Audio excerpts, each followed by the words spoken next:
Good morning students. हम 3D करने वाले हैं। तो ये चैप्टर हमारे पास 11.11 चैप्टर है 3D का। तो इसमें कुछ टर्म्स आएंगी, वो पहले एक्सप्लेन कर रहा हूँ। इसमें आएगा डायरेक्शन नंबर या डायरेक्शन रेशियोज। आपके पास सपोज कोई वेक्टर दिया हुआ है ना, ए आई प्लस बी जे प्लस सी के यूनिट वेक्टर साथ में है। तो इसके साथ जो ए बी और सी जो नंबर लगे हुए हैं, इनको हम लोग डायरेक्शन नंबर्स बोलते हैं या डायरेक्शन रेशियोज भी बोल सकते हैं। अगर vector V A X I plus Y J plus Z के दिया हुआ है तो एक्स वाई जेड जो है उसको हम लोग डायरेक्शन नंबर्स बोल सकते हैं। ऐसे ही आपके पास एक वर्ड बार बार आएगा, डायरेक्शन को साइंस।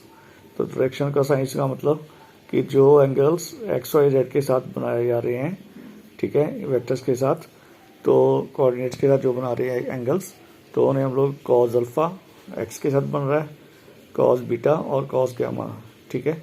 तो इनको डायरेक्शन को साइंस बोलते हैं। तो इनको शॉर्ट्स में एल एम और एन में भी डोनेट कर सकते हैं, ठीक है। तो L square plus M square plus N square की वैल्यू हमेशा 1 के इक्वल रहती है, इसको याद रखना। Cos square alpha plus cos square beta plus cos square gamma, इसको स्केयर्स करते हैं तो इनका जो सम है हमेशा 1 के इक्वल आना चाहिए। और एक वर्ड आएंगे कि दो लाइंस पैरेलल हैं। अगर दो लाइंस पैरेलल हैं, अगर आपके पास दो लाइंस दिए हैं, दोनों बोलता है कि वो पैरेलल हैं, शो करना है, तो आपको डायरेक्शन रेशियोज निकालनी है, ठीक है। अगर दोनों डायरेक्शन रेशियो प्रोपोर्शनेट हैं तो वो दोनों लाइंस पैरेलल हो सकती हैं। अगर बोले कि परपेंडिकुलर है तो फिर कॉस थीटा 90 डिग्री कब होगा, 0 के ऊपर, ठीक है। अगर कॉस की वैल्यू 0 आ जाती है तो इसका मतलब कि ये हमारी जो लाइन्स हैं परपेंडिकुलर हैं। अगर A1 into A2 plus B1 B2 plus C1 C2 इनका प्रोडक्ट ले लेते हैं, तो अगर इनका प्रोडक्ट 0 के इक्वल आता है तो ये फिर ये लाइन्स हैं जो पैरेलल हो जाती हैं, ठीक है। तो मैंने आज एक्सरसाइज जो है हमारे पास 11.1, ठीक है, ये करी है और आपके साथ शेयर कर रहा हूँ 11.1, है ना। तो फर्स्ट क्वेश्चन में दिया हुआ, इसमें एंगल्स दिए हुए हैं, ठीक है। फर्स्ट में दिया, if the lines makes angles 90 degree 135 and 45 then with the positive X Y Z axis respectively, then find the direction cosines. Direction cosines निकालनी है। हमें पता है कि डायरेक्शन को साइंस क्या है, cos alpha cos beta cos gamma ही तो है। तो हमने फिर ये वैल्यूज लगा देते हैं, कॉस 90 कॉस 135 एंड कॉस 45। तो 135 को तो पाई माइनस, है ना, पाई माइनस कर दो इसमें से, है ना, तो 45 ही बचेगा। तो ये आ गया कॉस 90 0 होता है, ठीक है। तो कॉस 135 माइनस कॉस थीटा बन जाएगा ना ये वाला, तो ये 1/√2 हो जाएगा। तो तीसरे वाली भी फिर से वैल्यू 45 ही है, तो वो 1/√2 है, ठीक है। तो ये आपकी वैल्यूज जो प्लस माइनस में हो सकती हैं, ये प्लस में भी हो सकती हैं, सारी की सारी माइनस में भी हो सकती हैं, ठीक है।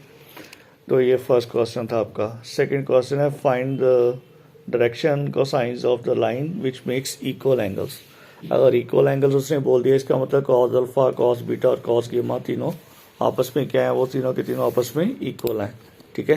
कॉस अल्फा कॉस बीटा और कॉस गामा तीनों इक्वल है। इसका मतलब L square plus M square plus N square किसके इक्वल होता है, 1 के इक्वल होता है, अभी बोला था।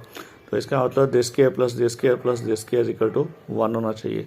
तो ये कितने हो गए, 1 2 3 हो गए ना। फिर 3 cos square alpha equal to 1, तो cos square alpha equal to 1/3 हो गया। तो स्केयर को अंडर में कन्वर्ट कर दो, तो क्योंकि ये तीनों इक्वल हैं तो डायरेक्शन का साइंस इसके बन गए 1/√3 1/√3, क्योंकि स्केयर था, प्लस माइनस के दोनों साइन आने थे, यहाँ फिर दोनों माइनस 1/√3 माइनस 1/√3 हो सकते हैं,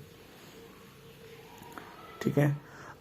थर्ड क्वेश्चन है, if the line has direction cosines 18 minus then 12 and -4, then the direction cosines, इनके डायरेक्शन को साइंस आपको फाइंड करने हैं, ठीक है। तो पहले क्या करेंगे, फिर इनका मैग्नीट्यूड निकाल लेते हैं। 18 स्क्वायर है इसका, ठीक है, ये डायरेक्शन रेशियोज दी हुई हैं। 18 स्क्वायर है, ये 12 स्क्वायर है, ये 4 स्क्वायर, ये निकल के 484 करके 12 आ गया, ठीक है। तो निकालना क्या था, डायरेक्शन रेशियोज दी हुई हैं हमारे पास, तो डायरेक्शन को साइंस निकालने हैं। 22 आ गया ना, तो अब इन सब नंबर से डिवाइड कर दो, 18/22 कर दो, 12/22 कर दो, ये -4/22 कर दो, तो ये डायरेक्शन का साइंस आपके बन जाएंगे, ठीक है। ये डायरेक्शन कोसाइंस बन गए सारे के सारे, ठीक है। इनको रिड्यूस टू लोएस्ट मतलब इसकी कटिंग कर दो, कटिंग करके आपके पास आंसर आ जाएगा, ठीक है। ऐसे एक फोर्थ क्वेश्चन दिया हुआ, उसमें आपके पास 3 पॉइंट्स दिए हुए हैं। कहता show that the points 2, 3, 4, 1, -2 and 1, -1, -2 and 1 and 5, 8, 7 are collinear. तो ये डायरेक्शन कोसाइंस में इसमें कन्वर्ट कर लो इसको, ठीक है। तो डायरेक्शन रेशियोज बनाने के लिए हमें क्या करना पड़ेगा, पहले ए बी की डायरेक्शन रेशियोज बनाओ। तो बी माइनस ए करते जाओ इसको, ठीक है। तो बी माइनस ए करेंगे तो 1, -1, -2 हो जाएगा, फिर -2, -3 हो जाएगा, फिर 1, -4 हो जाएगा। हो गए ये वाले -1, -2, -2, -3, -1, -4, ठीक है। तो इनको कैलकुलेट करते हैं तो -3 आ जाता है, -5 आ जाता है, तो -3 आ जाता है, -3, -5, -3 आ गए, ठीक है। ऐसे ए और सी के निकाल लो, ए और सी के भी ना, सी माइनस ए करना शुरू कर दो। सी और ए के कोऑर्डिनेट्स माइनस करते हैं तो 3, 5, 3 आ जाते हैं, ठीक है। तो इनकी अगर रेशियोज लेके देखते हैं तो इसके पॉइंट्स कौन से आते हैं, -3/3 है, -5/5 है, तो -3/3 है, ठीक है। तो इन सब के साथ माइनस लेके इनके सब के साथ पॉजिटिव लगा होते हैं, सारे की सारी रेशियोज इक्वल होगी ना, ठीक है। तो ये सारे किसके इक्वल आ गए, -1 के तो इक्वल आ रहे हैं, तो इनकी रेशियोज इक्वल आ रही है, ठीक है। अगर रेशियोज इक्वल हैं तो इसका मतलब कि ये डायरेक्शन कोसाइंस अगर इक्वल हैं, द लाइंस क्या आ जाएंगी फिर पैरेलल, ठीक है। रेशियोज इक्वल आ गई ना, तो फिर ये लाइन पैरेलल है। तो जो पैरेलल लाइंस होती हैं, ठीक है, तो जो पैरेलल लाइंस होती हैं उनको हम कोलिनियर लाइंस भी बोल सकते हैं, क्योंकि उनकी डायरेक्शन सेम होती है, ठीक है। तो ये इनको हम लोग बोल सकते हैं कि ये वाली जो लाइंस हैं ये पैरेलल हैं हमारे पास, ठीक है। उसके बाद हमारे पास एक ट्रायंगल के कोऑर्डिनेट्स दिए हुए हैं। इसमें लिखा हुआ है कि find the direction cosines of the sides of the triangle whose vertices are 3, 5, -4, -1, 1, 2 and -5, -5 and -2, ठीक है। तो ये तीनों के डायरेक्शन कोसाइंस हमें निकालने हैं।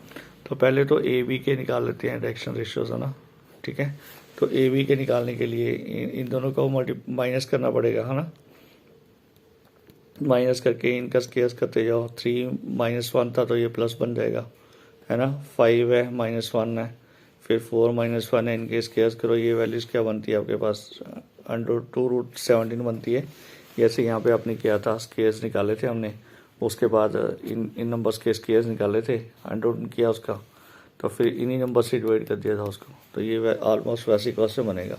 तो ये पहले वाले की वैल्यू तो कितनी आ गई इसकी, कितनी 2√17 आ गई ना, 68 था, 17 4 68 होता है। तो बी सी की ऐसे निकाल लो, ठीक है, बी सी का मैग्नीट्यूड निकाल लो, तो वो भी ऐसे आ जाएगा 2√17। सी ए का निकाल लो तो वो कितना आता है, 2√42 आ गया, 84 है ना, 2√42 आ गया, है ना। तो इसके डायरेक्शन कोसाइंस कौन से बन गए, फिर डीसीज कौन से बन गए, 4/2√17 है, फिर -4/2√17 है। ये वैल्यूज हमने निकाली है ना सारी की सारी, ठीक है। तो ये पहले वाले के तो ये निकल गए ना, ये था ना पहले वाले के, ठीक है। फर्स्ट वाले के तो ये इसके साथ डिवाइड हो जाएंगे, सेकंड वाले के सेकंड के साथ डिवाइड हो जाएंगे, थर्ड वाले के थर्ड के साथ डिवाइड हो जाएंगे। तो तीनों लाइंस की, ए बी की, बी सी की और सी ए की आप डायरेक्शन रेशियोज निकाल सकते हो, ठीक है। तो ये कंफ्यूज मत करना कि ये 4 4 कहाँ से आ रहे हैं, कि ये यहीं से माइनस करके आ रहे हैं। -3 था, ठीक है, -1 -3 -4 हो जाएगा, ठीक है। फिर 1 -5 फिर से -4 हो गया, 2 -4 फिर से -2 रह गया। कि ये वही वाले नंबर हैं ऊपर, ठीक है। ये ऊपर वाले नंबर वही लगेंगे और नीचे इनका मैग्नीट्यूड लगेगा, ठीक है। तो ये फर्स्ट एक्सरसाइज के क्वेश्चन थे। तो इन क्वेश्चंस को आप लोग ट्राई करना। तो सेकंड एक्सरसाइज जो है ना हम कल करेंगे। ओके बेटे, बाय।